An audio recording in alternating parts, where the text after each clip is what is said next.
Hello everyone, कैसे हो। उम्मीद है आप सभी अच्छे हैं और अपनी पढ़ाई भी अच्छे से कर रहे हैं। आज मैं आपके सामने एक नई कविता लेकर आई हूँ जिसका नाम है हवा चली और इसे योगेंद्र दत्त जी ने लिखा है।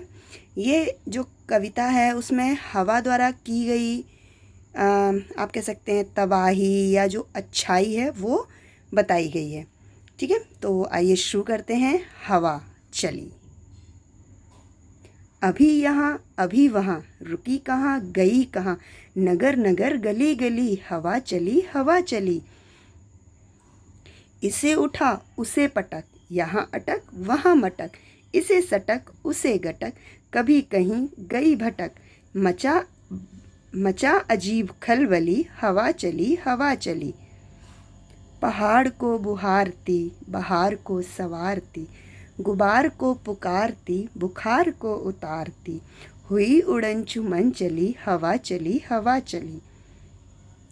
कभी खड़ी कभी पड़ी, कभी रही कभी अड़ी, अचान छान झोपड़ी, धमाल धमा चौकड़ी, कहीं बुरी कहीं भली, हवा चली हवा चली।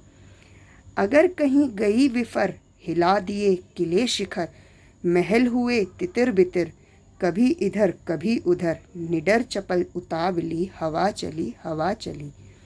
तो उम्मीद करती हूँ आपको ये कविता अच्छी लगी होगी। इस कविता की जो वास्तविक मनोदशा है, इसमें आप ये समझ सकते हैं कि जो हवा है उसके कितने रूप हो सकते हैं। कभी शांति से चल रही है, कभी प्रचंड रूप में चल रही है, कभी इस तरीके से चल रही कि लोगों को आनंद प्रदान कर रही है, और कभी इतनी भयंकर रूप में आंधी के रूप में चल रही है कि लोगों के घर महल खेत खलिहान सब बर्बाद कर दे रही है। तो ये हवा का रूप है। तो इसी आशा के साथ इस कविता को मैं समाप्त कर रही हूँ। उम्मीद है आपको ये अच्छी लगी है। अगर अच्छी लगी तो इसे लाइक कीजिए, शेयर कीजिए और प्लीज़ कमेंट ज़रूर कीजिए ताकि पता चले कि मैं और क्या इम्प्रूवमेंट कर सकती हूँ। और इस चैनल को सब्सक्राइब कीजिए। धन्यवाद।